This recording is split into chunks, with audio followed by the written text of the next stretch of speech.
yesterday for a different tournament. So they're still riding that wave of momentum, feeling very confident in themselves, and hoping that the strategy pays off. As we get into it, game numero uno. The hero I want to pay very close attention to throughout this game. I really want to see what this Lycan's going to do. I feel like they're going to live and die by how well he's able to perform, what items he gets in particular. Yeah, if this Lycan has a good game, I have a very hard time seeing BandaNoone losing it, right? And I think his laning stage should be okay. Him and the Dark Willow should be doing a good job.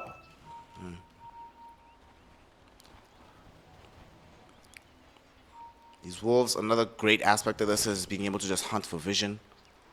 Vision, free vision heroes, man. What can you do? Yep. In general, I think BandaNoone got the better end of the draft. I don't really see this puck punish too much, even though you have like 3 heroes that could potentially catch it. In this game, he just goes in, silences, gets out. Goes in, silences, gets out. And his team will do the rest, right? You have so many heroes that can commit onto a hero and bring him down. Puck is usually that one that needs to finish off a hero, even with all of his AoE, with all of his poking, he needs to finish them off. In this game, that's not the case. Dark Willow, Clockwork, Lycan, and even the Luna in the later portions of the game are all quite capable of finishing people off. There certainly is a lot of damage available for them. They cannot complain about the enemy team being too tanky. Not with your lineup. I mean, the same is true for the Liga team, right? Wind Ranger, Void Spirit. To be fair, sure, there's not that much damage on like the supports, but we've seen what can happen late game with this whirlwind going from the Wind Ranger, and a sufficiently farmed Void Spirit gets these supports, these Dark Willows, surprisingly low, just with like 1 jump from the Astral Step. Yeah, for sure. But I just don't like the support duo of Liga. Shadow Demon, the strongest, probably the strongest hero, not only support in the current meta, the hero that everybody's going to get in the first pick, because he counters so many heroes. In this game, doesn't really counter anybody all that much. His Demonic Purge doesn't do anything versus the Lycan, doesn't do anything versus the Puck, Dark Willow doesn't necessarily care much. And then you have a Disruptor, who's a little bit of team fight, but the problem is that both of these heroes really do rely so much on their level 6s, and while they are getting them, I think this Lycan can already become dangerous. Yeah. Might be his time to feast in this game. We'll see how DM is able to fare, because as the horn is about to sound, we're 10 seconds away from the action. Looks like we might have a standard situation when it comes to these bounty runes. Just going to be going 2 and 2. And here we go. Talk to me about this bottom lane is going to look like. 9 class on the Dark Widow next to the Lycan, and the safe lane of the Wind Ranger plus Disruptor. Can Disruptor, what kind of influence is he going to be having in this lane, and can he stop this Lycan before it gets too dangerous? It is still 2 range heroes, right? So you can poke onto the Lycan quite a lot. Can he stop him?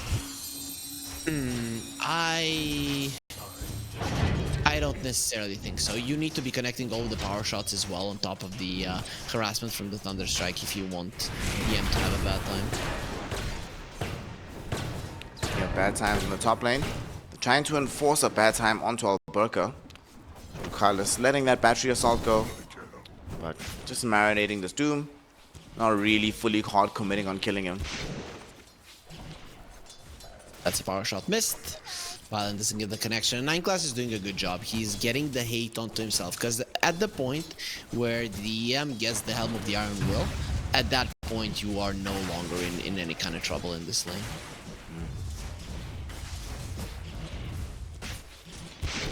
Panto gonna be saving this blood grenade for an opportune moment, which could come sooner rather than later. Shadow Realm was committed by 9 class, so needs to be very careful right now. If they can get to the level 2 on this Disruptor, pick up the glimpse before he gets the Shadow Realm back, could be staring at a dead Dark Willow, but looks like Panto not really that concerned with playing hyper aggressive onto the Dark Willow. Wants to secure the farm for you more than anything. It's because there is so many more creeps on BandaNoone in that lane, and they're shoving it in. So you know that you're not going to be able to fight, and you probably won't even be getting that level 2 earlier. That's why he even used the Shadow Realm attack, knowing that there's no chance aggression comes his way. This mid lane, as we spoke about earlier, anticipating good things happening for Mirage here. And so far, they are pretty much neck and neck. A little bit more CS in favor of Mirage with a few more denies, but it is still early days. More levels to be picked up by the puck. And we'll see if Mirage is able to extend this lead in the mid lane. Yeah, he's gonna try. I mean, a lot of mid laners hate playing versus the Void Spirit as the puck, but a lot of people looking from the side don't really see the counter that much. A little bit of aggression on the top lane, not too much.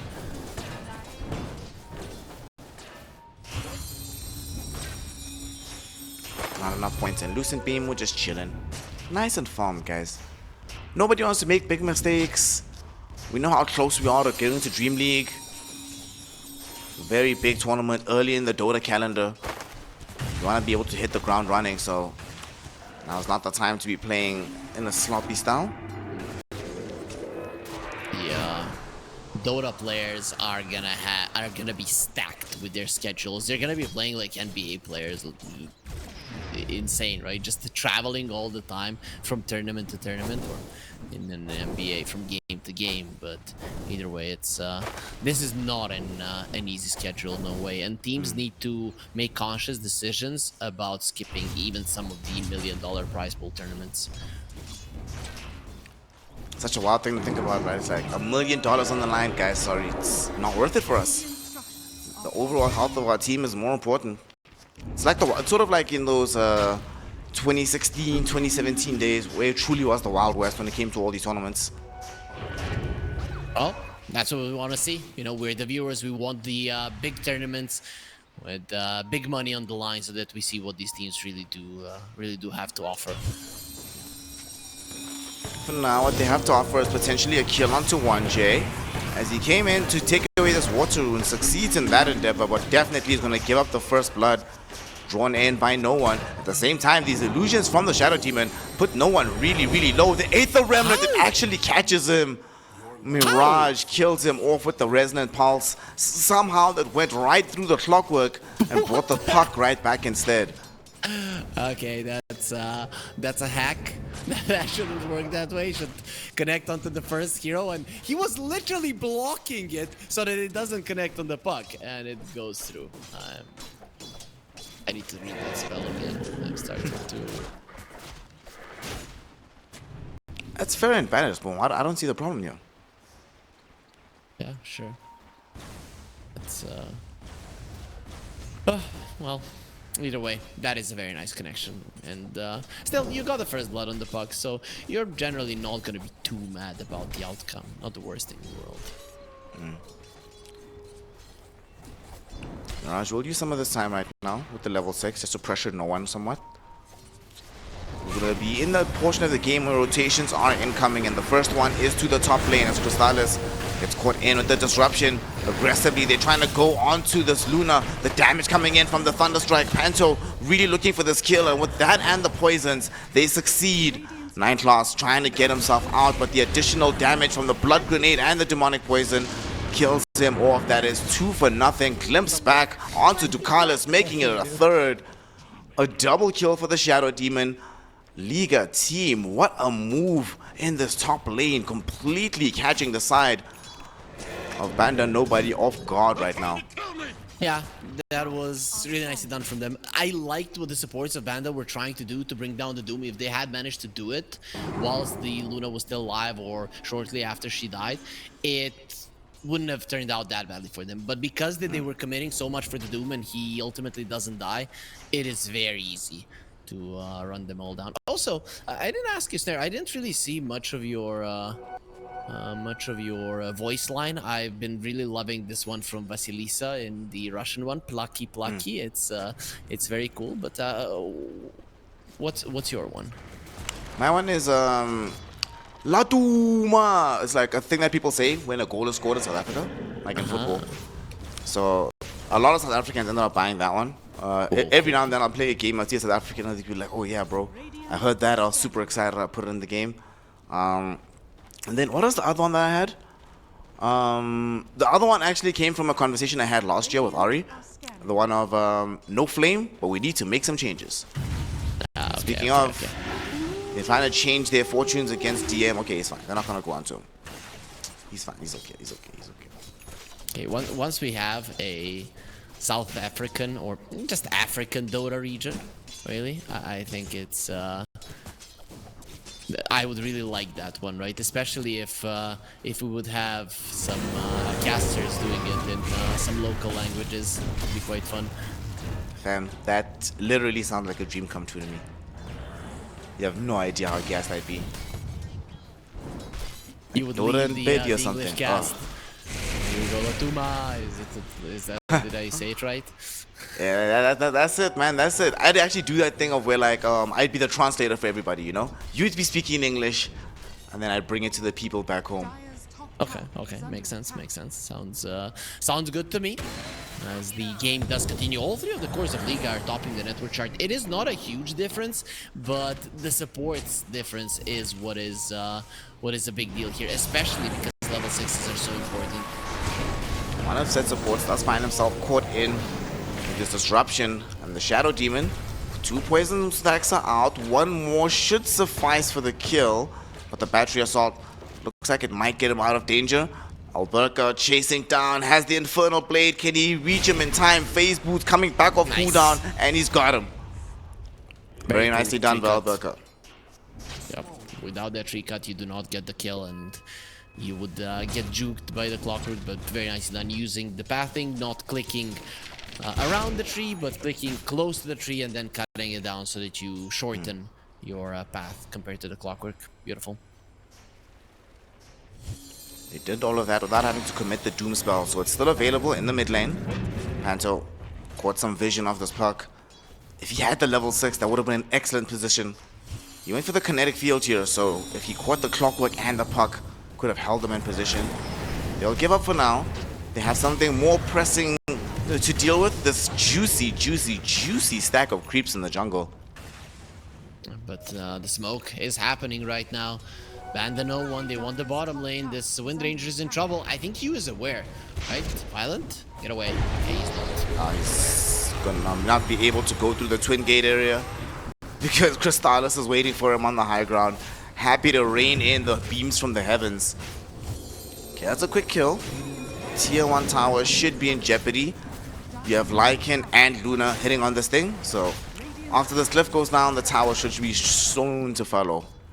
Yep, already Helm of the Dom on DM, so we talked about just how dangerous this Lycan is gonna be to the supports and even to the Wind Ranger himself. He might actually get the Purge creep before they get a Nullifier. It's just so huge. Versus both the Void Spirit and the Wind Ranger, removing the Resonant Pulse Shield is a big deal as well. I'm looking forward to seeing if he does go that route. Top lane. Clips onto Clockwork. Ducalis looks like they want him to feed this Doombringer a little bit more. Last time they were able to catch up to him, but this time he's fine. Yep. In the end, it's only going to be the tower. And you pushing him away from the tower does secure that no TP shenanigans from the puck that catches a multi-man coil and just saves him and kills all of you is going to be happening. So that's a solid approach. Even though they don't get the kill, they're going to be happy with the outcome. Sea Dragon is going to push in the lane with the Shadow Demon, so they should be able to secure this kill. At the same time, we saw the Centaur Conqueror betraying L1ga a little bit there, declaring its allegiance for the Dire side. Stuns him up. They don't have the follow-up though. It's always really funny when that happens and you die. You're just like, Gaben, really? Seriously? It's the game I have to deal with right now, bro? Yeah, why did you do that? But, you know, it happens. You did attack the Centaur first, so don't be surprised when they retaliate. If you go into the street and you smack somebody and they smack you back, you really are not gonna have a what the fuck was that face. You're gonna be aware. They're the ones who ask for it. Nah, that's when you say, catch me outside, let's go. We're gonna run the ones. Smoke up, Liga team. They want Mirage to get out onto the map. See what kind of prey they can find for themselves here. There's nobody showing really on the bottom wave. And this Lycan is nestled in the trees. DM knows that this is a period of the game where they want to be ganking him at the moment. Just gonna be able to micro around his creeps, play with them underneath the tower, but sit comfortably in the range of getting that additional armor and regen for himself. If you go into the tower, you will die. I'm gonna go middle instead though. Static Storm, drop down, only catches the Clockwork. Mirage does get this kill, but is this worthwhile? Big commitment for a Clockwork hero. Terrorize does get thrown out, but Nightclaw still gets glimpsed into the mix. Disruption will be there, sets up for the Aether Remnant, and they get him with the Astral Step. Double kill for Mirage, both supports are gone. Not so sure if they can take the full tower, but still gonna feel good to get gold into Mirage's hands. You apply pressure, there's nothing for the Lycan to take on the bottom lane, and you do want to force out some TPs here. Even if you don't get the tower, it's still fine. The catch on the other side is not great until they get the hook shot. But this is why with a Disruptor you're okay committing your ulti, because you can always get the extra kill, and even though it's only the supports, 2 kills are always worth it. Healthy injection of gold for Mirage, who is going straight for the Aghanim Scepter in this game. They rate the importance of getting that silence for themselves. And into a Puck, can certainly understand that, and Puck can't really do much about it unless he goes for Yule or BKB. And it looks like the answer is going to be BKB. How often do you see this here, Harry? Witch Blade BKB Puck as a first 2 item combo? Almost never, but it is because the Yule Scepter seriously sucks this game. Demonic Purge and a Glimpse. Both of them don't care. Plus, Aether Remnant is going to be waiting for you. Pucks generally don't go for BKBs. It's either Aeon Disc or Yules.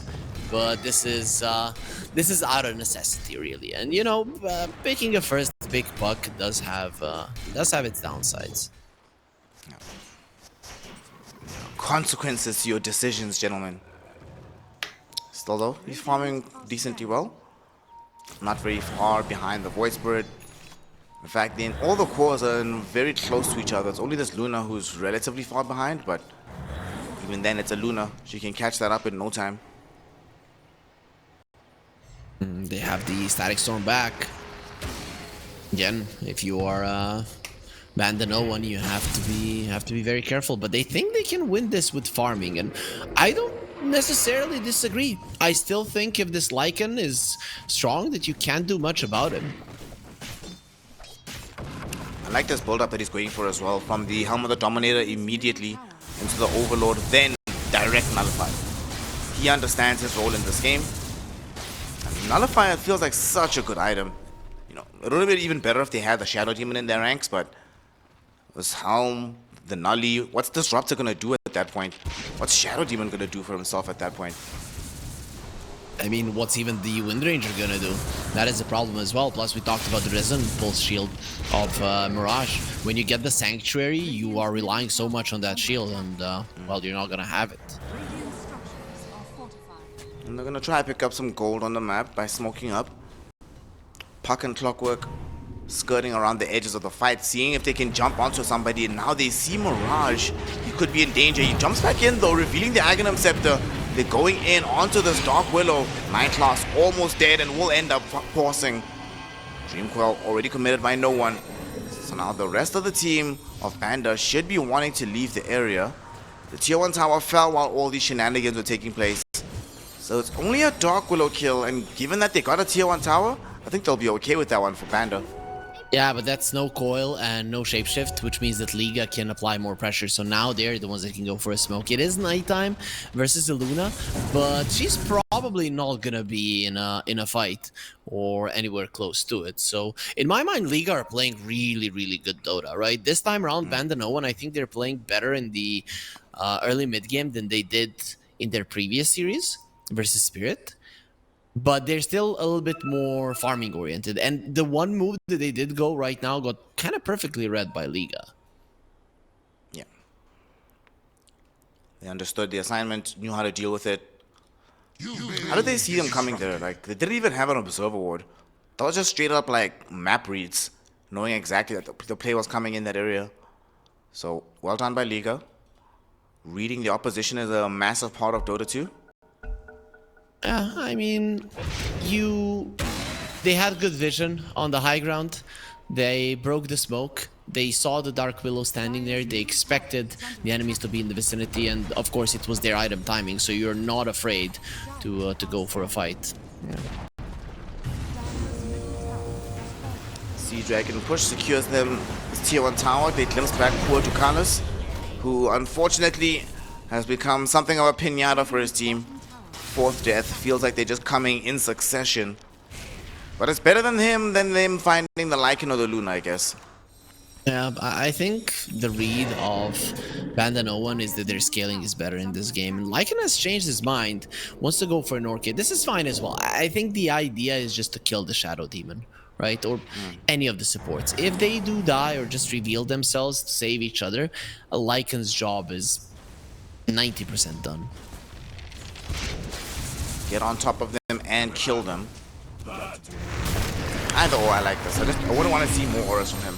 Lycan doesn't need to really be involved here as the rest of his team surround the Doom, killing him off. And they managed to do that without even having to commit the Dream Coil. Very nicely done by them. We are yet to see a Doom being used in this game. He hasn't had many opportunities, but still, you would like to at least get a kill on somebody. As the smoke is coming, this is a very fast one from BandaNoone in Liga. Well, they're hoping to go through the Twin Gates in time. But I think they're going to be followed, not going to lie. Yes, get there. The Dire Scan was thrown out on the other side of the map. So they are definitely going to think about following them. And all 3 of these heroes, they go through the gate. Who's going to be the first one that they come across here? It's L1ga that's holding the flank of this Liga team. He's the perfect one to find. Waning Rift to silence him up. And they kill him right now. Dream Coil will be there with the Terrorize, but he hasn't been killed yet. They managed to get off the Static Storm from Disruptor. Shadow Demon does eventually die, but there's now time for a potential re-engage. Hookshot coming in from the Clockwork. He catches the Disruptor. Luna's joined the fray as well. With the Lucent Beam stalling up this Disruptor, they're going to be able to kill him. Couple more right clicks. No opportunity for a self-deny. And that's 2 for nothing with Mirage. Happy to just be able to vacate the fight. He grabs the 80 rune, leaves this area, but that was some tenacity that came in from BandaNoone to go all the way through the bottom jungle and then through the Twin Gate to make sure that the smoke connects on some targets. Yeah, it was... From the second they smoked, it was obvious it was a great smoke, right? And it was hard for Liga to escape. Anyways, so... you should be lucky if you're Liga that you only lost 2 supports, because you definitely got outmaneuvered in the past couple of minutes.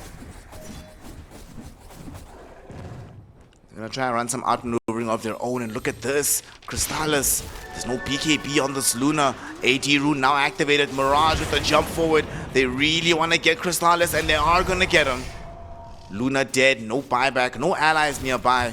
All the allies though are kind of dealing with this Wind Ranger. She's trying to get herself away. There's a Dream Coil if they want to commit it, but they decide against making the forward jump without the Luna being available. Yep, no shapeshift either. And L1ga did have his doom, so the puck could have easily put himself in a position where he's gonna die. And you don't want that, right? So now when you have the BKB, those kind of moves might become more probable for him to follow through with. Headset dying. The classic. We've all been there. Oh, dude, Forgot to charge, boys. I hope that doesn't happen to me. I don't have a second one. If that is the case, you're gonna be needing to write to me like what you said, or at least in short lines, so that I can respond at least something. We're gonna have to play charades at that point, you know. Yeah. See if we can cast Dota that way. Yeah, I was thinking about getting another headset just to be here, because everything else, apart from the mic, I can do without. But if the mic dies, I'm screwed either way. So just to have another one, just in case, because this one is getting kind of old. I am the worst person to talk to about this, because I feel that if you have less than 4 pairs of headsets, you don't have enough. We need to grind and get more. As many audio options as possible, brother. Yeah, okay, that's one of us is spoiled. I don't know which one, but sure. 4 headsets is the minimum. I agree, Snare. 4 headsets and 4 screens, all of them running Dota at the same time somehow. Yeah, I know. T-Panda, he's casting one of the other regions. He buys a really strong PC, but then he connects like 4 screens to it or something, and then he is with the wood face after I don't know, his graphics card just blows or something, right? I'm like, yeah, no way. I have no idea how that happened. You didn't do anything wrong. I can't even talk trash. I've been there myself. I'm that guy. Yeah, I know. I know. After the 4 headsets, I'm very well aware.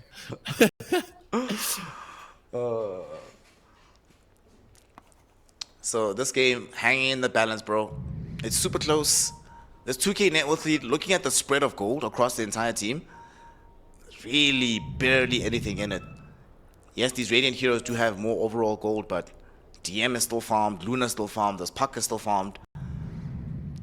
I feel like we're about to, once these next round of items finish off, like this Orchid, we're gonna really see what this game is made of once they start playing aggressively with this Lycan again. It's still, the momentum is on the side of Liga. There's no doubt about that, and that is how we should perceive it. Only after, I mean, I'm pulling these numbers out of my backside, but basically after like minute 26-7 is gonna be the timing for the dire side where they feel stronger. But they're doing a good job, right? You've only lost 2 towers during that period. You're farming really well on all of your cores, as you mentioned. You're not falling super far behind versus a Doom lineup. All of it is pretty manageable still for no one. BandaNoone, the eponymous member, just needs to recharge his headsets. Hopefully it's got one of those that have like the 5-minute quick charge to give you like an hour of gameplay. Then he'll charge them more during the break.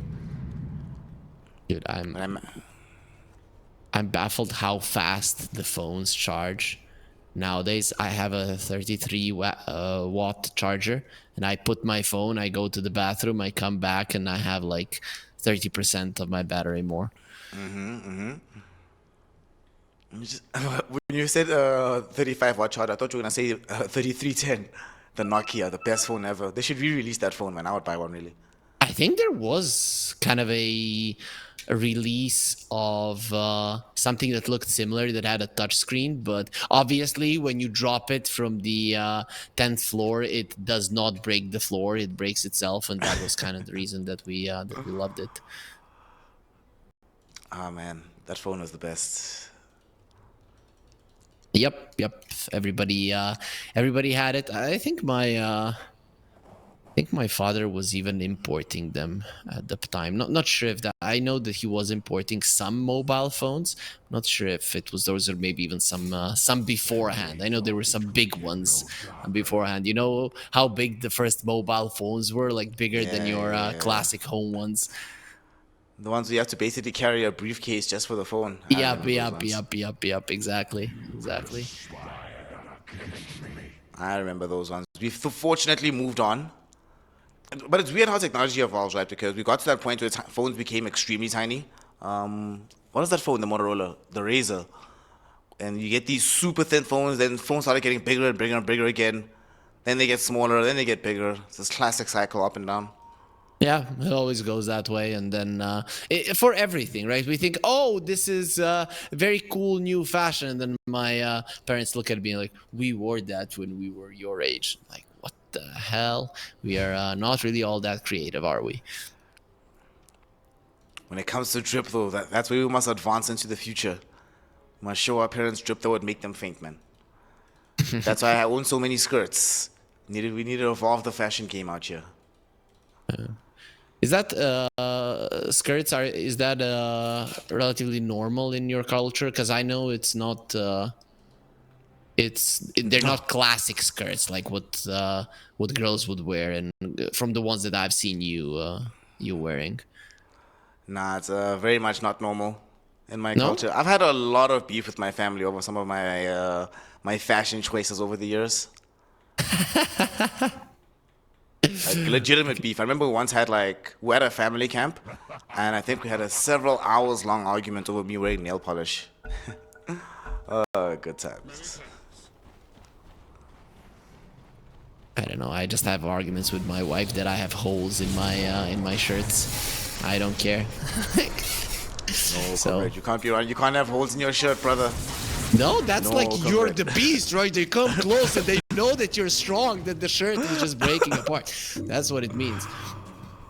Oh, no more. No, thankfully, no holes in this game as we are back inside it. The unpause is Yep. done. Our boy, no one has charged up his headsets. And he can play some Dota. They might make a play bottom. Mirage is lying in wait, hoping to ambush somebody, snatch this wisdom room and get out. And they're gonna go first. The graveyard, giving them some protection. DM falling low. They wanted to make the jump, but he got away just in time with the shapeshift. Panto falling very low. And they glimpse back the clockwork. They can't keep the initiation going on to Mirage. 9 class looking for an angle for the terrorized, but here comes no one. He has the Dream Coil at the ready. Mirage is in danger. The terrorized is out. They don't even need the Dream Coil, but they'll drop it for good measure. DM picks up a double kill off of this one. And this is a question of who's ganking who, baby. You thought it was sweet. You thought it was going to be an easy pick-off on the Lycan. DM shows them otherwise. This is what we've been talking about, that the Lycan just looks like he is stronger than everybody in this game. You need to somehow get a Doom on him before he uses the shapeshift. Not gonna lie, this hero is looking scary.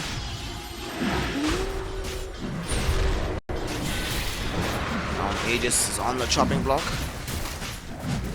Gonna make this Luna even stronger for Crystallis. And there's look where they are on the map. There's no counterplay options for Liga. You have to watch this happen, hope they can farm enough to make it worthwhile.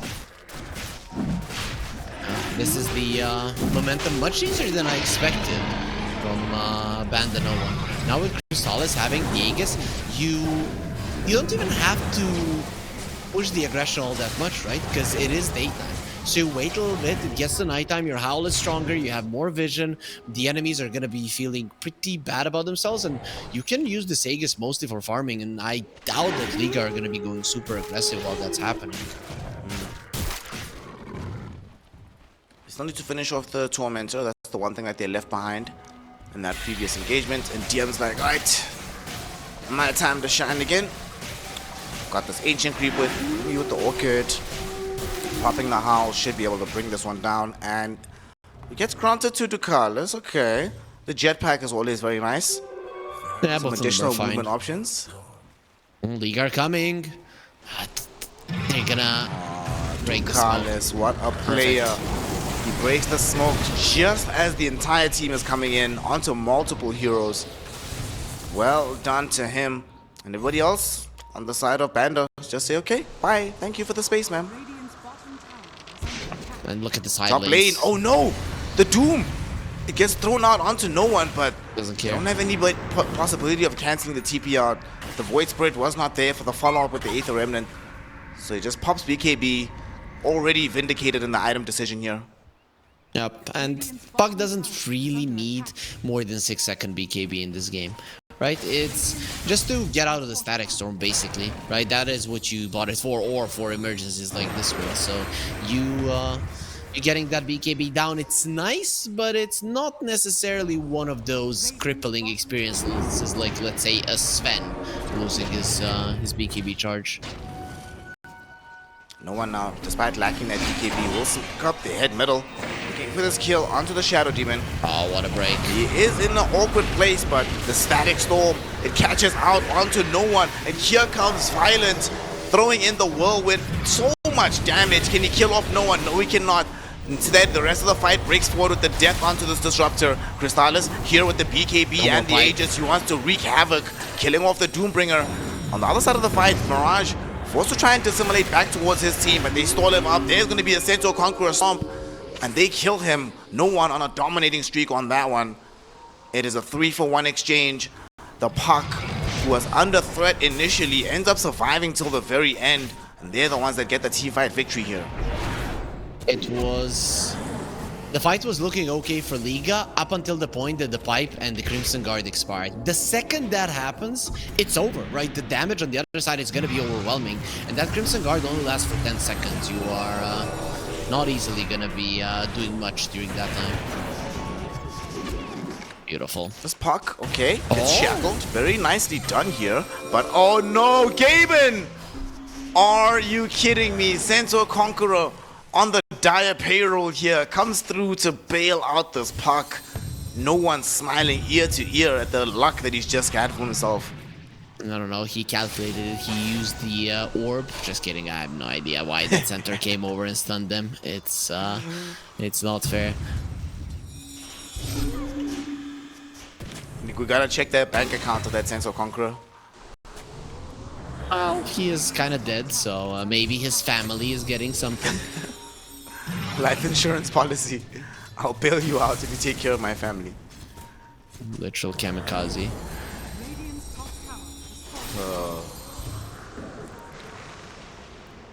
Still happy to farm up a little bit right now. This Aegis is going to be remaining for another solid minute. So they would like to ideally play around the Luna. So they take the Twin Gate. And they're going to go and support Crystallis, who's pushing out the tier 2 tower in the top lane. They did get the puck courier through the Twin Gate as well, so that's nice. He almost died there when Ranger got one hit into him. Only needed another one. Yeah, this is now the timing for BandaNoone. And I don't know when Liga are going to be taking over in their favor. Again, I guess Daedalus of the Wind Ranger is your next big timing, but you still need some time. She's finishing off a tier 1 tower bottom, but she needs to return right now. This is a Luna push with a Lycan. You lose this tier 3 tower, your base is going to be in shambles very shortly afterwards. And it's already down to like 20% HP. Crimson is a big deal. Shackle shot, connects, Luna, falling very low. The first life could be in jeopardy here, and the Wind Ranger does take it away. That's fine. Life number 1. How are they going to set up for the subsequent fight?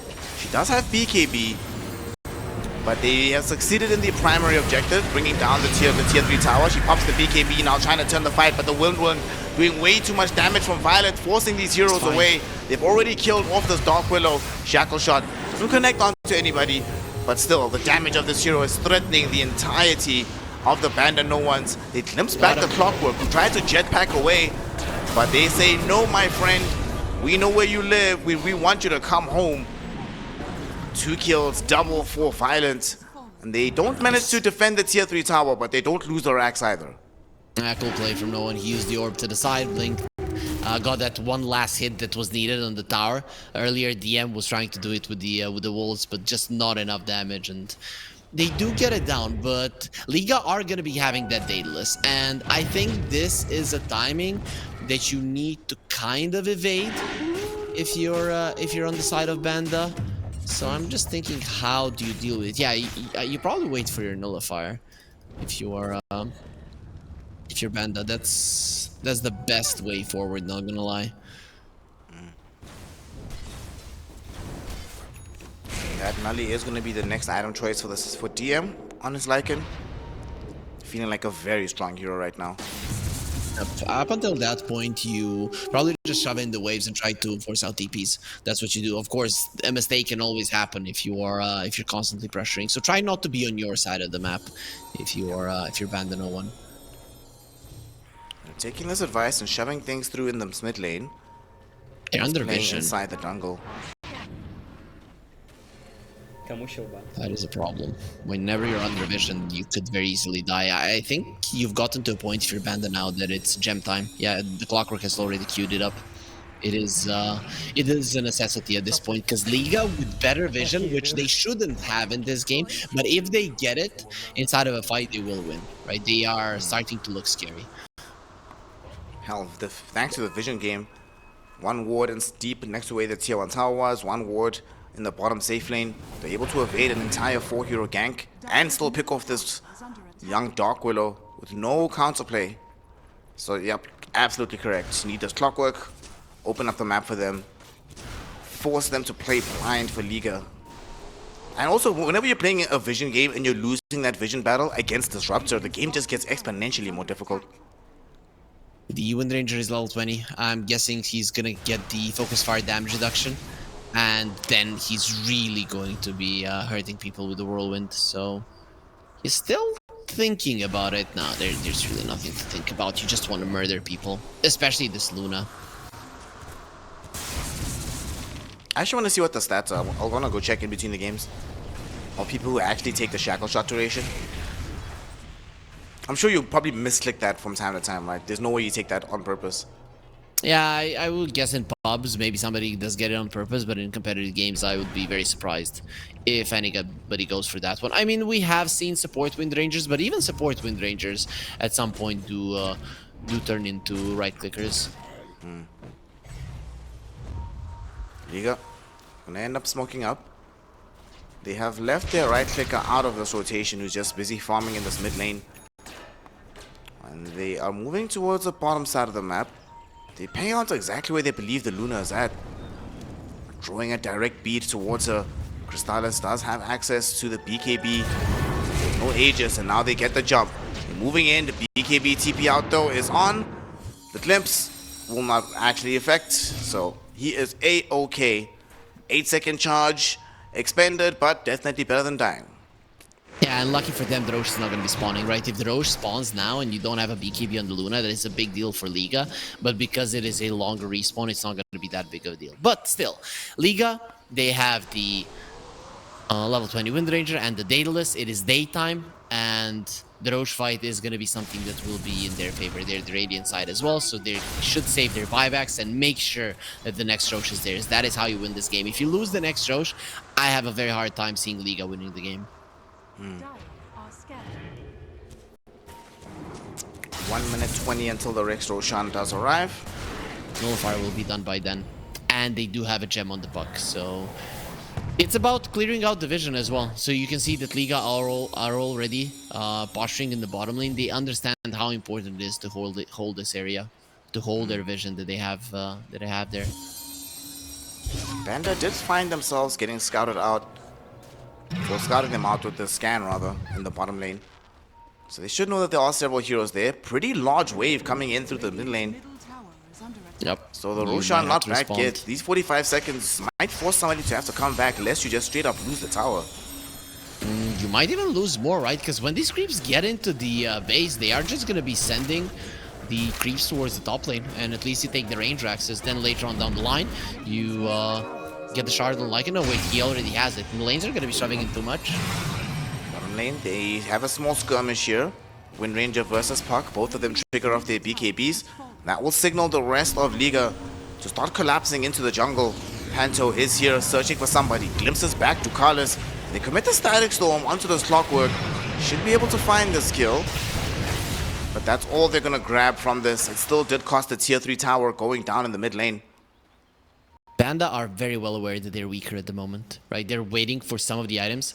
The Lycan has an Nullifier. The Luna has Kanda level 20. So you have strong timings, but you could very easily lose to this Wind Ranger. You still need a little bit more. So I like how they're recognizing that split pushing and shoving in the waves might be the best way forward than waiting for that nighttime, even if it means giving away the Roche, which they are giving away. Gonna be an Aegis with the Roshan's banner going the way of Liga team. Violet is also queuing up an Aghanim Scepter to buttress this build that he's going for right now. That's gonna be a big problem. Yeah, for sure. We'll see if on level 25, because this Nullifier, he gets the Windrun cannot be dispelled. It's gonna be a big deal with the Axe, right? Because then the right clicks won't hurt you even if they buy some MKBs, which I doubt. I kind of think Crystallis just doesn't get it. Lycan might, but I'm guessing Bloodthorn is probably better. Never feels good to have to buy MKB on Luna. Sometimes you have to, but it's not ideal. Crystallis is going for the Lincoln Sphere next, as additional protection away from being doomed. Not a single target died to the Doom in this game. There was one on the Puck, one on the Luna, and both of them just survived, no problem. I've been ranting about how much I think Doom is a bad hero for the last few days. Thankfully today they caught me on a good day. Chelsea won the game, so I'm feeling a bit more charitable about the performance of this hero. Mid lane, Violent, inside some cogs right now. Did commit the Whirlwind already. The spell is down and he's just now used BKB. DM with the Shapeshift, able to evade Mirage as well as this Doom. Got him. Does get glimpsed back, however. They will get him with all the spell. Do they have enough damage to kill him? Yes, they do. DM is gone. Clockwork for Ducalis. He hooked in, but he's far away from the rest of his team. So they can't connect to deal the damage that they need. The Dream Quill just gonna help to separate the fight. They need to retreat right now. BandaNoone losing a huge source of their damage and utility in these early fights. Yeah, they do recognize that they cannot fight, but he still was greedy enough not to use the BKB on the like. You can see that they're poking, just searching for opportunity, because mainly what BandaNoone are doing are shoving in the side waves. Look at that bottom wave, just a huge number of creeps in the enemy base. Tower is dying. Split push, baby. Gotta deal with it. And again, you also should have gotten for different items in Luna, if this is how you want to play. Maybe just get a butterfly instead of the Kanda. Shot going onto this Mirage Void Spirit, forcing him to pop his BKB and leave. L1ga has shown up with the Doom at the ready, but just happy to zone them back. Personally, you're mentioning this butterfly build. I just prefer the butterfly build in general. Sometimes this kind of build, you can just feel not as strong in the fights during the BKB portion of the engagements. It depends. Do you think you can commit? I think in this game, as a Luna, you cannot commit. Ever, right? Even if you have a satanic butterfly, doesn't matter, you get doomed, you will die. So, in this game, I'm okay with the Kanda if your goal is team fighting. If your goal is farming split pushing, then butterfly is better just to buff up your illusions. Speaking of buff ups, this puck has a haste rune. There's nobody bottom though for Liga team. They are playing as a unit, safely ensconced within their base. Nobody's gonna go off to get picked off by themselves. All holding hands, baby.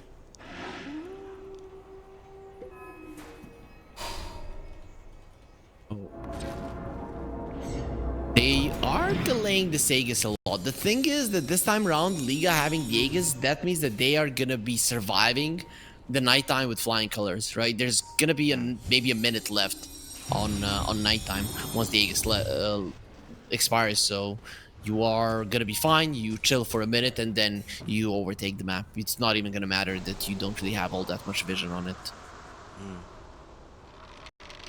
Aegis exists for another 1 minute 20. I doubt any team is going to want to mount a high ground push without it. So we're going to have to settle in a little bit. We should be able to see the next round of items. Wind Ranger wants Satanic. No one already has the Aghanim Scepter. He also wants Linken's. I mean, this is a classic Doom game, right? It forces out Linken's out of so many heroes who are just afraid of getting caught and killed so early in the fight. Still, it's very hard for them to deal with these waves if they're Liga. So I'm trying to figure out what do they do. They're going to be needing probably multiple hexes to enhance their catch, but maybe Disruptor Axe is the way to go, right? That's going to be the best catch of them all.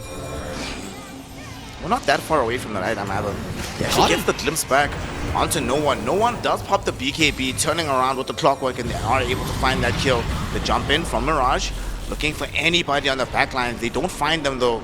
Even with the Shiva's guard. Good positioning coming in from BandaNoone. Now the rest of them are trying to return, but like you mentioned, Wind Ranger also showing up for this fight. Everybody is here. Violent going directly onto this Dark Willow. They have so much right-click damage. Him and Mirage kill off the Dank one. Can they connect to where the rest of the fight is happening as they've caught and killed the Shadow Demon?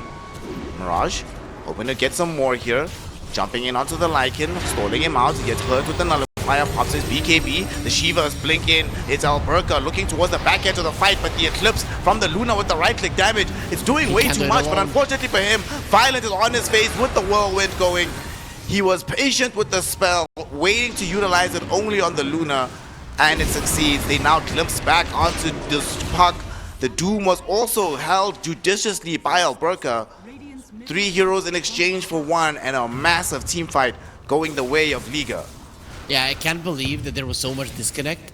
The Lycan pop BKB starts TPing out. At that same point, Luna pops the BKB I'm like, okay, Maz BKB TP out. No, he uses the Eclipse and runs in like a madman thinking that he can fight 1 versus 1, Windranger, Luna right next to each other. Luna has no chance, like no chance in hell. Unless you have like Butterfly, Satanic, and MKB, you cannot win this fight. And even then, the Windranger would have something else and would be able to out damage you. So you need a different fight. You need when your Glaze are bouncing, when the Lycan is going to be separating people, and then you get on 2 people, or you just ignore the Windranger and try to kite her. This is just bad communication there for a second on the Dire side, and I guess it does happen when you're focusing on split push way too much. You're probably not talking much about how you want the fights to go, and well, you should start talking about it because it's important. They're gonna have a chance to show some team fighting prowess here. Static Storm though, out onto 9 class, cancel out his TP away as well. How bad did they want to commit onto this? The Glimpse is not going to be available for another 12 seconds, but Mirage is here with the jump in, gaining a dominating streak. And I know you were just making the point about how they want the fights to go, but in almost all instances, is Doom the first hero you want to find in these engagements? You don't really have the burst. You would love to find the supports, right? That's why it is so important for BandaNoone to be fighting during nighttime where they have superior vision. Because if they don't have superior vision, if the vision is 50-50, maybe even a little bit in favor of BandaNoone, they're still going to lose the fight, right? You need to have overwhelming vision to know what's going on, because that's what your heroes give. That is something that the enemies don't have. Liga right now claimed the tier 2 tower in the bottom lane, completely opened up the map, and despite being the team that lost their tier 3 tower first, feels like they are now the team most likely to claim a lane of Rags. This Windranger, even without an Aegis, she's feeling quite strong right now. This Aghanim Scepter, once you pick it up on this Windranger, it's like an additional life, honestly. Yep, for sure. It's almost impossible to kill this hero, right? You constantly have to have vision over him. Luckily, Lycan has a gem, and I think this Lycan is the hero that can turn this game around for you. A hero that can sit on the Windranger and kill her. Maybe even just get this Abyssal Blade, replace the Orchid, and get a full MKB, and just murder the Windranger. I think that could be a way to go, because currently you have no answers to her. Find Mirage here. Hook shot coming in. Void Spirit does have the BKB, however. Jumping back in towards the Luna. Will catch you in with the Aether Remnant, and here comes Violence. Out of nowhere, BKB Whirlwind going, zoning back Luna, zoning back this Lycan, but they get the damage back. He's all alone away from the team. The BKB finishes, so they have the Eclipse to kill him. Now this fight unfolding with DM stuck inside the Static Storm. Wants to get himself out of here. The illusions from the Shadow Demon dishing out some damage. Will the demonic poison, would it pop him? No, it won't. L1ga, in the meantime, trying to get himself back into the base. He gets closed off by Ducalis' Slog. And that's a third death for Liga. 3 of them being caused. They lost the Void Spirit as well. What the hell happened, man? That BKB, as soon as it finished, she just got evaporated by the Lycan and the Luna. Nullifier happened, right? You overestimated your abilities. You ran in all on your own. You thought that you could just burst them down. I mean, these guys, they're not squishy, so they are going to be living at least a couple of seconds. And once those couple of seconds are passed, so is your BKB. And then you're just a goner. So I can't believe that he overestimated his strength that much. Speaking of BKB heroes, Mirage doesn't have one of his own anymore. So be a little bit careful how they defend here.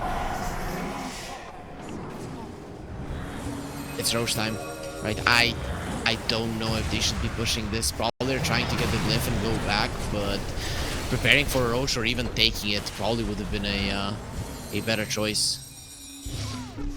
Looks like somebody's made the call to do exactly that. Now it's well, too potentially late. exactly that. Yeah. Yep. What you do now is you prepare for Roche.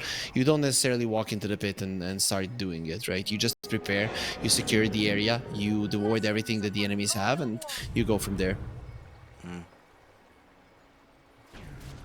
Big man will be making his trek into work very shortly. Time to get out of your holiday home, my friend. They do pick him out though. It looks like they still want to come for him. No one. We'll lead this off. Liga team They smoke up. They're heading towards this area right now. They are aware of what's going down. Scan will connect flush. But it might be too late. It's going so damn quickly, Harry. Yeah, but you can still catch them on the retreat. This is something that can be detrimental. Burka, he's the one leading the charge right now. Has the Blink Doom at the ready. They ideally like to find the puck. Doesn't find the DM, but he doesn't get off the Doom in time. He gets stunned up.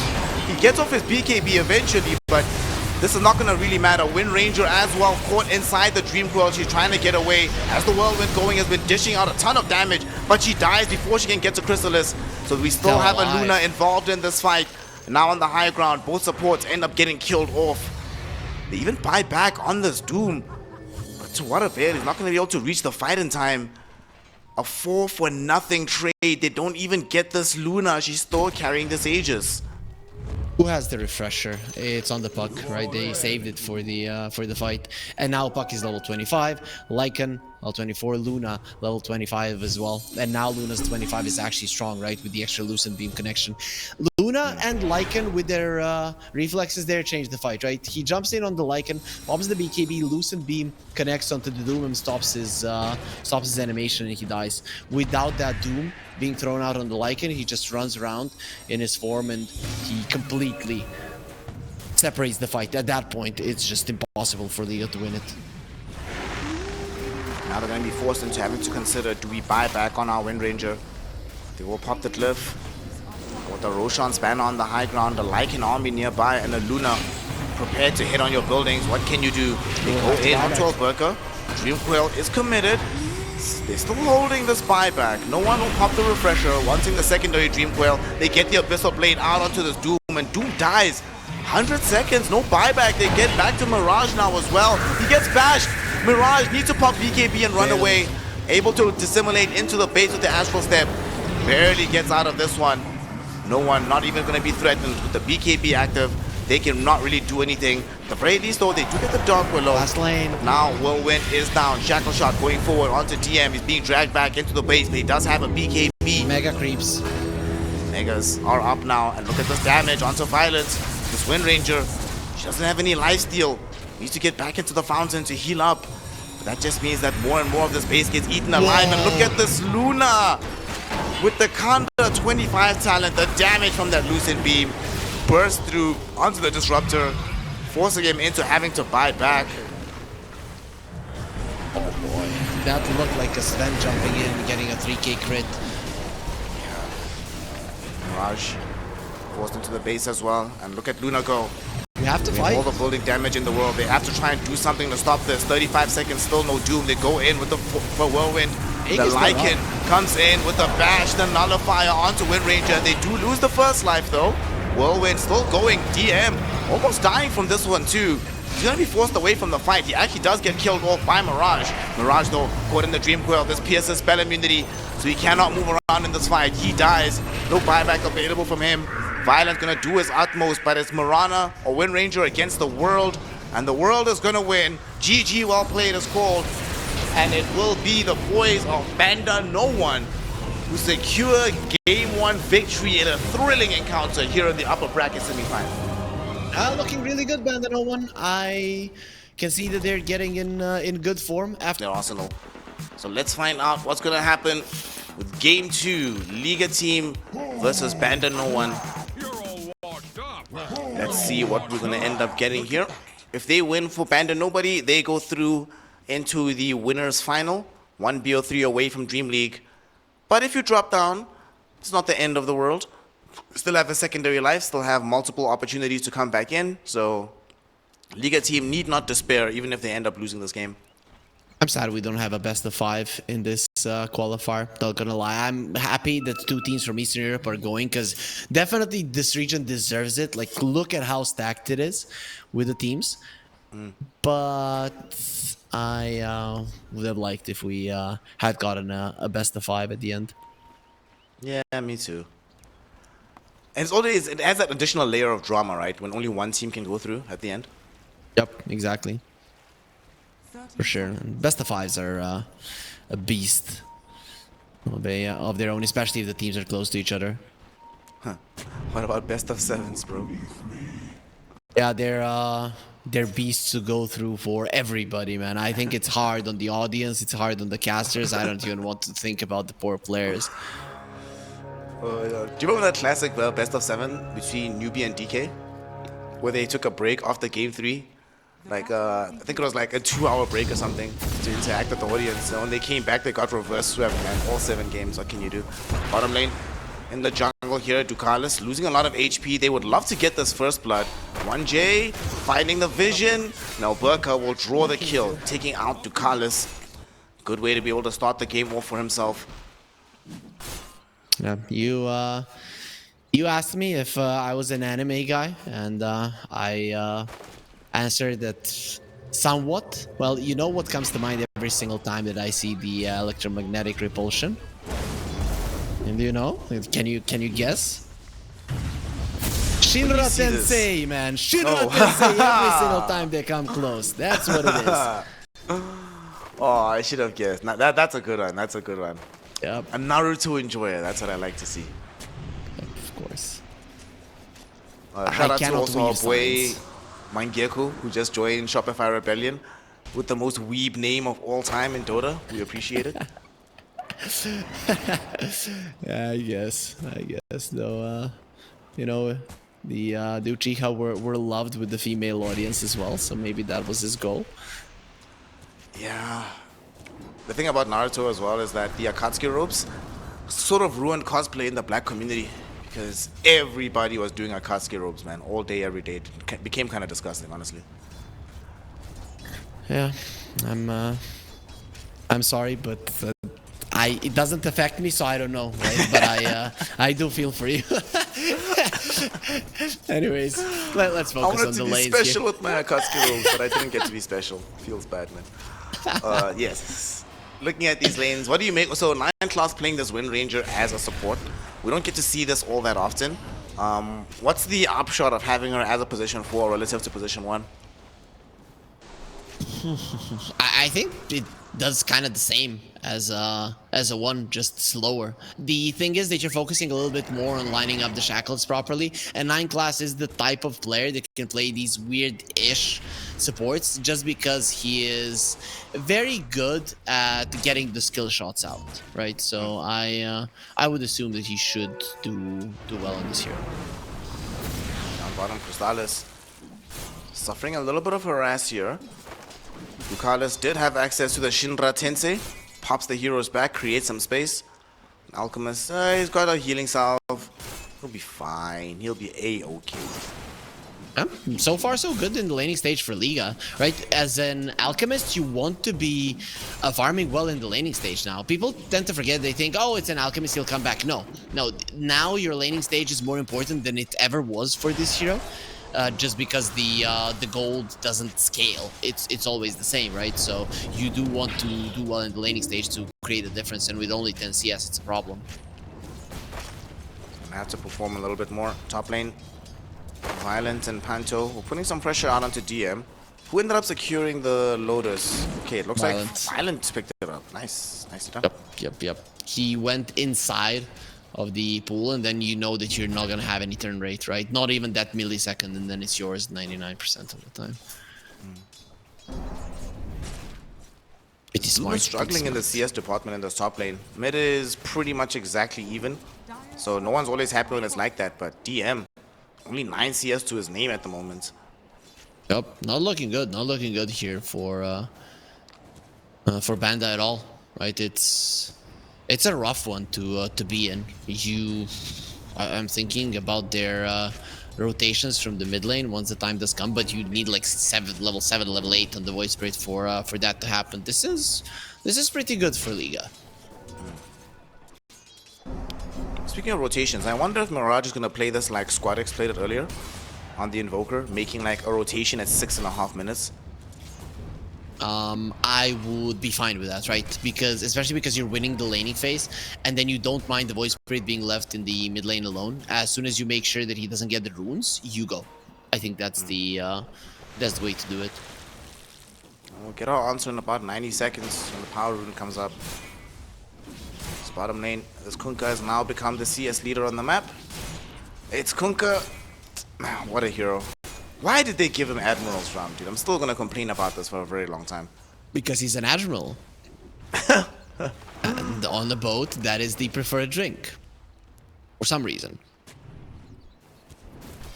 I've never understood why rum of all drinks. You know, beer makes more sense to me on the boat, but rum, I don't know, man. I don't want to have that rum hangover with the ship, you know? Maybe that's the point, right? I don't know, not a sailor, but okay, it's their choices. They're gonna be going in nice low from 9 class, but he does save DM, almost dies himself. This is becoming a problem. They really can't lane at all in the top lane. Yeah. This Broodmother getting everything that she wants. She has more denies than DM has CS at this point. So, really problematic. Maybe Void Spirit, he might already be thinking about, I might need to go to the top lane, help secure the Doom's position, but if he doesn't have the Doom spell available, there's no guarantee that we can actually kill this Broodmother right now. If you think you have to do something, then the enemies are going to be aware that you have to do that as well. So in Dota, it's never good to emotionally react like that.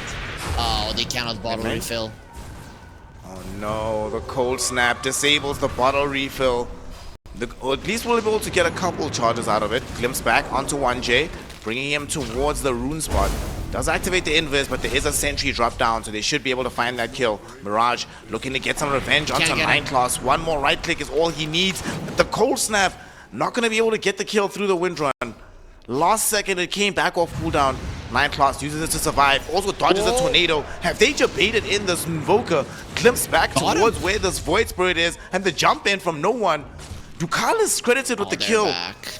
Mirage got greedy, thought he could bring down 9 class and ends up paying for it with his life. Maybe they at the very least end up picking up Ducalis here. And with the chain disables, they should be able to at least get that, but definitely not worth it what happened in this mid lane.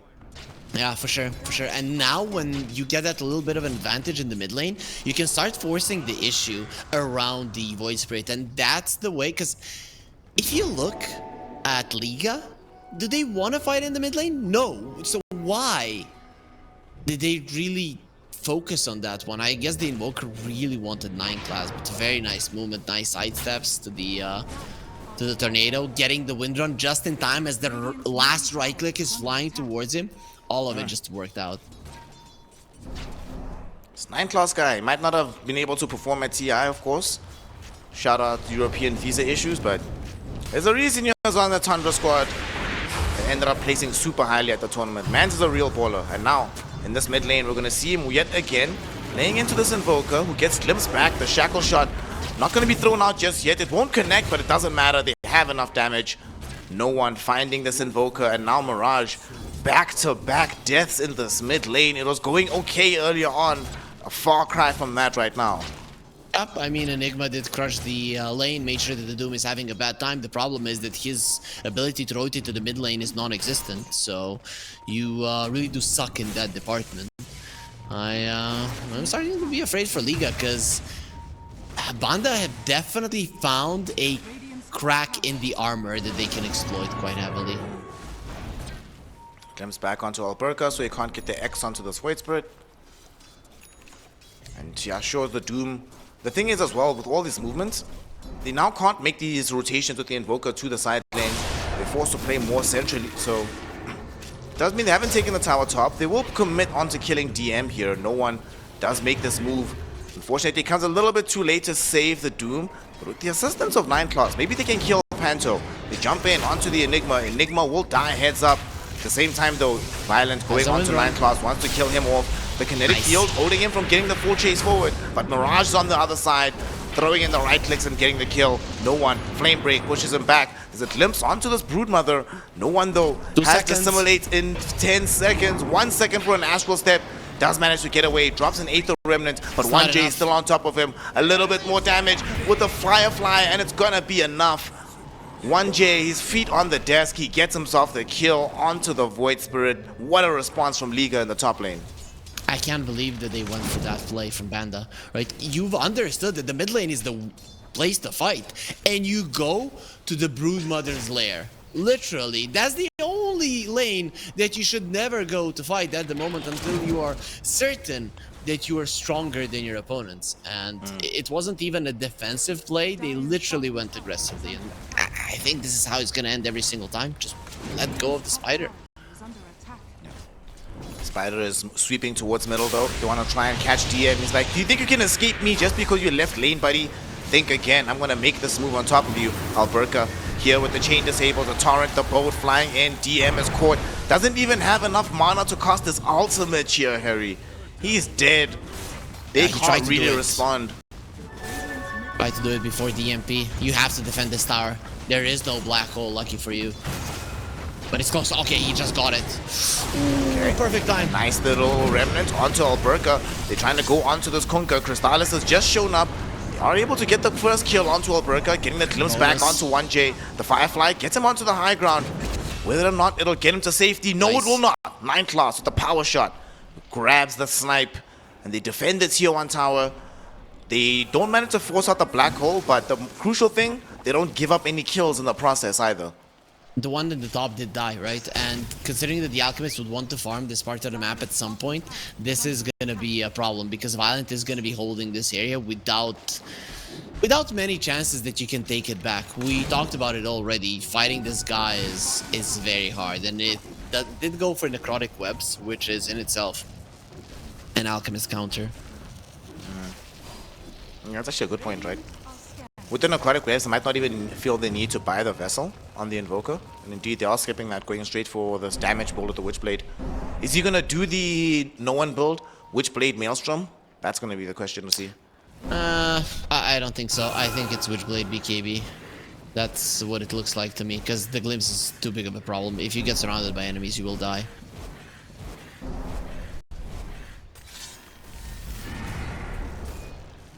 Alchemist making some good progress towards having his Radiance. Pretty much has it complete after this next camp. And then we're going to see the acceleration of the farm down bottom. DM. The toughness of this game continues for the Doom. It's been rough in the laning phase. And Doom is not one of those heroes that tends to have good games after having a bad start. And we're going to probably see him continue to just lose his life time after time after time on the front lines for his squad. I really have a problem with how they're playing this lineup on Banda, and we're coming back to, I'm not sure if Alchemist's lineups are a forte of this team, but they probably need some time to recognize it themselves, right? It's very easy to watch from the side, but being able to, even if it's true, to admit that certain types of lineups don't really fit you, it's not easy to understand it, even though, let's say, Crystallis on some other team would have been able to pull it off. Mid lane, Crystallis doesn't have his Blink Dagger, but the Shackle Shot setting up onto this Invoker should be able to easily kill him off. No one gets the kill. Doubling up by bringing down this Bat Rider as well. You were mentioning it in the draft that 9 class has the ability to get these pure skill shots out, playing the support Wind Ranger, and we see it there yet again. His Shackle Shots, his power shots in this game so far have pretty much mostly been value for his squad. Yep, look good. He does look good. Overall, we are just coming back to the fact that side lanes is going to be where Liga wants to fight. Mid lane is going to be where Banda wants to fight. And if I would... in my mind, if you're Banda, you only go to the side lanes with a smoke where you know, and you see a first hero, you just use everything on them so they die. God, look at this. This Broodmother almost killed Ducalis. The Sunstrike doesn't provide enough damage. Ducalis will live. The Eidolon's chasing him for the additional damage, but he does have his team around him, and they will clean up all of these units. Thanks, gang. You know, normally it's me having to give up my life for the cause, but this time around, the cause came back for me. Shout out to the team of Ducalis. Yeah, you know, you have some of the friends that when you're getting beat up, they run away. And then you have friends like this Disruptor has. Perfect ones. And now no one jumping onto Panto. Panto is going to end up dead. No one, though, doesn't have a way to escape this immediately. They're going to put themselves onto Ducalis. Dude, this is one of those awkward situations where if they knew just how few resources he had on Blink, they would have jumped him, but now middle, they're going onto Mirage. 9 class set him up. The boat will crash through from L1ga, but they've already lost their big Invoker now. This Broodmother attempting to run herself away. She's in the trees. She does manage to TP away. But it's a 2-for-1 engagement. Liga team end up on the bad end of that one, losing the Invoker yet again in this game. Beautiful, beautiful. This Alchemist jump just in the nick of time. Liga now giving the fight to the enemies in a place that they don't have control, right? You want to fight around those webs from the Broodmother, and you don't just want to be running in, constantly spawning new ones. It just slows you down way too much. And we saw just what happens. It allows the Alchemist to come over to the mid lane tier 1 and just fight there. Also, that tier 1 still standing is a problem, and I don't think Liga are getting it anytime soon. On the flip side, Banda, they're smoked up towards bottom. Let's try and get somebody caught out here. Unfortunately for them, Liga have read the play. Yep, playing quite conservatively behind the tower. So no one's gonna get caught out here. I like that Liga have that ward around the mid lane, right? It's giving them info. If nobody's around the mid lane, the enemy are smoking, because it's the best play they can go for. 1J? They found 1J. They went through the twin gate. They have the vision on him. He's inside the kinetic field. Crystallis is here as well. No one on a dominating streak. They will easily be able to clean up this tier 1 tower. There is a siege wagon right behind Crystallis. It does end up dead, unfortunately, but should still be able to bring this one down without too much difficulty. That's a full Manta now. That's quite huge. Invoker? He is bringing in the Witchblade, so his damage output is gonna become quite decent, but in general this Invoker is struggling. Remember the no one Invoker in the earlier in the day that he was on par with the Alchemist minute 10. Mirage is well, he's being doubled up by the Alchemist at the moment. There are levels to this, and there might be a smoke down bottom. Well, Ducala's not sitting with the smoke. I think they're waiting to make the jump onto Panto. But this Enigma not gonna reveal himself just yet. The courier though from Disruptor could have clocked him, but at the same time, do you really want to be jumping in on an Enigma, not knowing who's behind him? Probably not, so they let him go. They see the Enigma on vision. He's isolated away from his team. Now they know he's heads up alone. Bye-bye, my friend.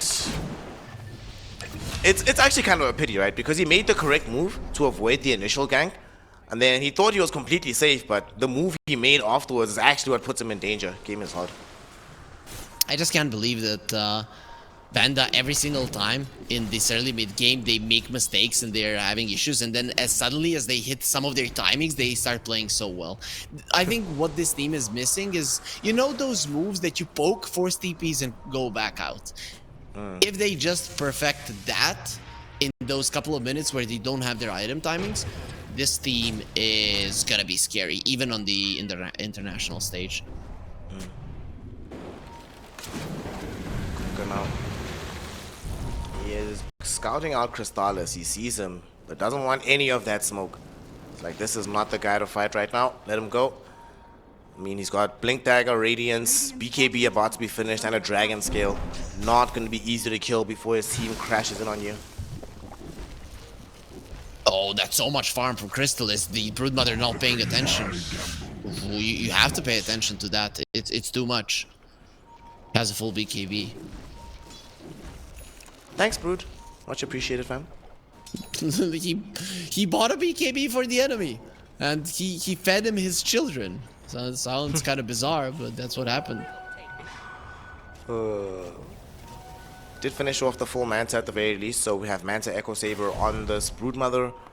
But like you said, BKB available for the Alchemist. So Invoker, all of a sudden, much less effective. So is the Kunkka. Thankfully, they do have multiple BKB piercing sources, so it's not all doom and gloom right now for the side of Liga. And speaking of, 1J using said BKB piercing disable to jump in onto the Alchemist, but there's another fight happening on the high ground.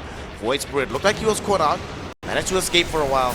Ducala's missed all of his spells, and Alchemist self-stun coming in on top of himself. Does still have the BKB rearing to go. Everyone's just poking and prodding at each other, both crashing in onto this Void Spirit, but he manages to jump away, dodging the Sunstrike in the process too. Crystallis in onto the Kunkka. BKB active, Doom committed onto the Pirate as well, and they should have the right-click damage to kill him. The question is, do they have enough sustain to get out? As Violent really wants to chase. He doesn't have a BKB of his own. He's in a dangerous position here. He's looking to try and bring down one of these supports. But he gets brought into a stun, glimpsed back into the rest of the engagement. Do they have a way to kill him? Infernal Blade will be there. They have what it takes. Astral Step got him. They dive through him, they bring him down. And even the Invoker, as much as he tried with this Ice Wall, he cannot evade the damage of no one in 9 class. The only survivor is L1ga, but that's about to change. He gets killed off as well. It is a 5-for-1 engagement, a full team wipe. And BandaNoone yet again powering up as we start entering the proper portion of the mid game. Their team fight communication is top tier. That was beautiful what they just did. The way that they're going in and out, the way that they're respecting the Enigma black hole, the way that this Void Spirit is understanding where to leave the remnants so that the glimpses are going to be coming in, it's beautiful. And then the individualism, understanding who to go for, understanding who to commit, when to pop your BKBs, the double shackle shot, everything aligned perfectly. I cannot find a single mistake from them in the entire engagement. Yeah, that was a very, very good fight. Ducalis may be feeling a bit hard done by having to commit the Static Storm so early, but the fact that they can win the fight that comprehensively without Static Storm connecting on a single hero makes it even the more sweeter for BandaNoone. It's one of those situations where you're coming up the high ground and you need to separate the fight, right? Obviously, you did want a hero inside of it, but even if you don't get it, you're getting yourself to a good position. So I don't think necessarily it was a completely wasted ulti, right? There was some merit to it. The enemies couldn't commit, get a black hole or something, while Crystallis was jumping the backlines. I feel like that fight also definitely underscored the need for Liga cores to buy BKBs. I'll do it the sure, but Broodmother just wants to charge for the moment because there were damage issues for sure. And we talked about it in the last that their lineup, the game could lack damage. It's just not there right now. Made further complicated by the fact that they can get nothing out of this Enigma. Sunstrike onto 9 class in the top lane. L1ga able to clean him up. Okay, that feels good.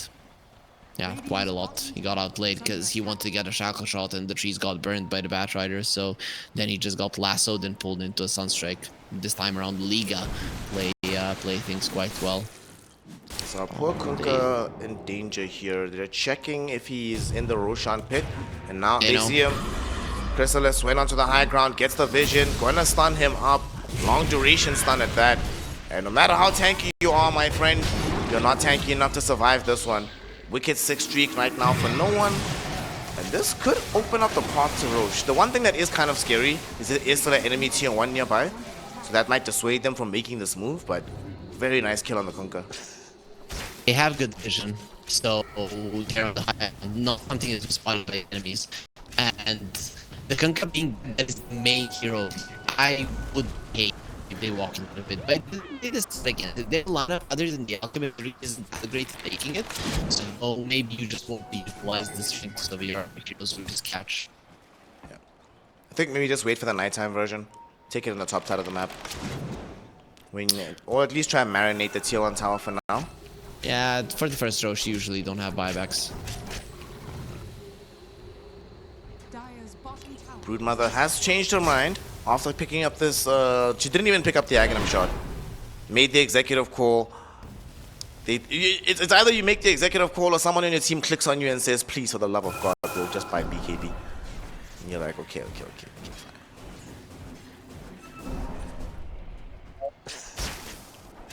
We'll see. So you are slowing things down and going for a smoke from the bottom lane.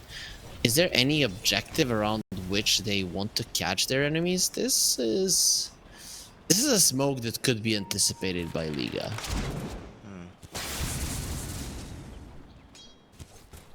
They're closing the gap on top of them. Moving in through this mid lane. Yep. No one's the one that's leading the charge. They also find Mirage. There's still no BKB on this Invoker. With the silence, they have an easy way to be able to bring him down. They find him, they kill him. Absolutely no counterplay option available. Liga a bit slower today, right? Because they might have known that something was going on, but they went for a smoke of their own and just didn't get out from the mid lane in time. That's That's not what you wanted. Still, other than Invoker, you're not getting much. That's why I was kind of not impressed by the bottom. smoke. Bottom, Violent. He's BKB showing. is Still doesn't flying. have BKB. BKB is coming right now. It just arrives. Okay, okay. Whew. Close call. DM though, he took the twin gate. Just went heads in for initiation. He does get Black Hole, which gets cancelled out by the Resonant Pulse. Still though, the Doom ends up dead without committing one envious spells. Crystallis going in with the BKB, putting pressure onto Kunkka, but Kunkka is just tanking through it while this Disruptor is getting immediately aggressed upon by the Broodmother. They kill her off. Kunkka in the Roshan pit will eventually die to Crystallis. So it's a 2-for-2 trade so far. How much further can they push this? Unfortunately, they committed most of their ultimates to make this happen, so they have to leave the area. And Liga, they now have command of this side of the map. They can take the twin gate through and try go to Roshan. 9class knows this. That's why he's immediately moving to the top lane, making sure that his team has some presence in this area of the map. No Kunkka and no Black Hole? I'd say that once the Doom is up, you go for a smoke, you get a kill, and you walk into the pit. You can very easily do it if you are if you're BandaNoone.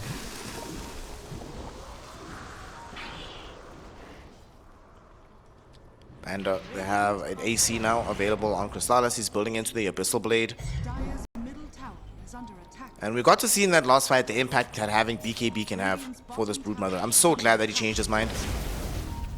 Made sure to get this crucial item. Is the shard flying out? No, it's a full harpoon.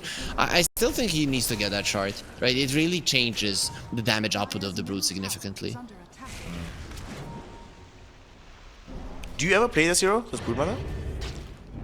Do I look like a Broodmother player? You never know. You never know. Nah, you don't. You're too nice of a guy to be a Broodmother player. See, you know. That would be the same. Do you ever play techies? Did you ever play the old techies? Yeah, you see, it's an insult. Never. It's like, let's take this outside, bro. How dare you say that about my family? 5 hero smoke up. Liga. We still have a Blink Black Hole. We don't have Blink Black Hole rather for this fight because it's 45 seconds on cooldown. But we do have Lasso available. Unfortunately, no Blink on the Batrider. So how do they start things off for themselves? Look at what's happening on the other side though. The wraparound. The Radiant lineup of Banda. They're making the big move. And they just got past the Torrent. So they might have awareness of where Kunkka's at. They ping him out. Aether Remnant. It sees him. It doesn't connect onto him. But the silence starts from the Resonant Pulse. In the meantime, 1J inside of BKB just hustling around with the Disruptor, but the real fight is happening a little bit more bottom, where they're going onto this Kunkka. He throws in a boat, the stun not going to connect onto Crystallis, but that being said, here is the damage from Violent. Crystallis can't really stand his ground at the moment, and we still haven't triggered out the BKB from the Broodmother, so she is still very dangerous. She gets slipped back into a bad place. Oh no, there's going to be some stuns, but BKB active, Blink Black Hole on the 3 heroes, and it's all 3 cores. The shackle shot from 9class is going to make a difference though. With the whirlwind, look at the Wind Ranger go. Eliminating some of these heroes. Broodmother with the harpoon, able to at least kill off this Disruptor. And now they're chasing L1ga. They want him. They do not want to give him the avenue to escape. Aether Remnant pulls him in from the trees. And a couple of more right clicks from no one is all they'll need to find this kill. He dodges the turret right now. Finds the jump forward. He misses the Astral Step. Aether Remnant missed as well. L1ga. He's got them J's on, baby, dancing around this Void Spirit, able to evade all of the spells and get out to safety. But nonetheless, it is still a team fight that they're very happy that they took. But the fight's not over here, Harry. It's still going. This engagement might still be dangerous. Crystallis stuns himself. But I don't know if they caught vision of that. So they might not re-engage from the side of Liga. But this fight has gone on for so long that Invoker is now respawned. He's going to make his way back into the engagement. And BKBs are slowly coming back, right? The Alchemist is going to have his in 20 seconds. The problem is he's not going to have the Chemical Rage. So Liga, the question is, do you recognize this as enough of an advantage to go? Yeah, they do. They are not going to be giving away their Roach that easily. Yeah. Invoker is waddling over, but he can TP to the outpost if need be. Jump in. No one. Doesn't find the Aether Remnant. Kunkka moving forward. Who's he going to be able to find here? The Shackle Shot. Holds him in position. No big spells committed just yet. We have Doom coming back in 15 seconds. Okay, Violent pops BKB. That's a BKB down on this Void Spirit. Could be problematic. You just want to Chemical go Rage from both back sides. online. Buyback's very important here for Liga. They're going to be able to rejoin the fight faster than their opponents. Oh, that's a buyback. The one hero right now that doesn't have the buyback is the one that dies. Feels bad. Cannot make his return to the engagement. They immediately go through the twin gate en masse. Yeah, Ensure that the they Roche is are gonna be ready moving. for the Roche. Yeah. I can't believe they were fighting on top of there for 5 minutes, right? It started at 26 minutes something. It's insane how long these two teams have been fighting on the top lane there just to make sure that the Roche moves. Well, the fight's not even over, my friend, because we have a fight right now by the secret shop. The self-stun onto Crystallis. They recognize it a little bit too late, though, so they don't want to make the super aggressive play. Instead, they'll clean up the tier 1. Oof! Smart. Look at the Alchemist burning all those spiderlings. That must feel so satisfying. Oh, what a nice shackle shot. Tackle shot middle. It's a Batrider. Easily killed off. Great little glimpse play coming in from this Disruptor as well. Roche time. Yep, 2 heroes dead. The Batrider is one of your BKB piercing disable stuns. You did take down the tier 1. Very, very nice setup from BandaNoone. I was about to say nobody. You infected me. You infected me, Snare. I'll be following your lead. I'm gonna tell you, I come up with random nicknames for a bunch of stuff, so some of them are gonna end up sticking, and I make no apologies. No problem, no problem. No apologies needed. Aegis gonna be going right now the way of BandaNobody. They're gonna give this over to Crystallis, I believe.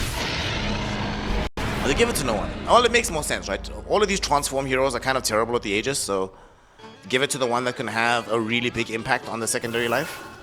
Yeah, for sure. But for now, no one is going to be needing to go back to base. His mana is an issue at the moment, even though ideally he would have wanted to fight with this Arcane Rune. It's just not possible. Check this out, my friend. Wind Ranger 9 class. About to finish a Gleipnir. Yep. On the ostensibly support Wind Ranger. So we've already seen her in this fight before the Gleipnir, able to run in, use Whirlwind, and solo kill an Invoker. With this bigger item, able to hold more heroes in position, it becomes even more dangerous for the enemy lineup to deal with this hero. The Broodmother is getting a Scotty. I like it because it's a universal hero. I don't necessarily like it because what you're doing is you're targeting the Alchemist. For me, the Alchemist is not the issue here. It is the Void Spirit, and later on it will be the Wind Ranger. I definitely would have preferred a Pistol Blade from him. Pistol, Nullifier, one of these items. Speaking of Alchemist though, in the mid lane, Crystallis gets off the BKB. Violent able to just pierce the backlines and kill off this Disruptor. Lasso coming in with the Black Hole as well. They overcommit to kill the Alchemist, but they make it happen. Night Class getting dragged back in. X marks the spot. Torrent, Sunstrike, all the damage. They find the kill. 3 heroes picked up. And they force the buyback from Ducalis. But DM, he jumped in, finds the Doom out onto this Broodmother. They don't have the Static Storm anymore though, so he's able to just TP out to safety. He is A-OK. Void Spirit jumping in right now, hoping to bring down Mirage. The Ice Wall makes that more difficult. No one hoping that he has enough damage. The Deafening Blast will be there. Here comes DM to render aid onto his mid laner. And that aid will be successful as they kill off this Invoker. Still though, at the end of the day, Invoker is the only thing you got out of that. 3 heroes lost, a buyback on Ducalis. And I think for me personally, that's the biggest loss because Ducalis, before he put back, was only 400 gold away from having the full Aghanim Scepter. And now he's been set back quite drastically. Yeah, it's huge, but there's also one thing to keep in mind. The Broodmother TP'd back to the base, sold the Power Treads and the Yules, and then sold the Yules as well. So that is a big chunk of change that Liga have lost as well in that engagement because he didn't want to die to the Doom, which probably would have happened. Maybe he even survives, it would have been close, but he didn't want to risk it.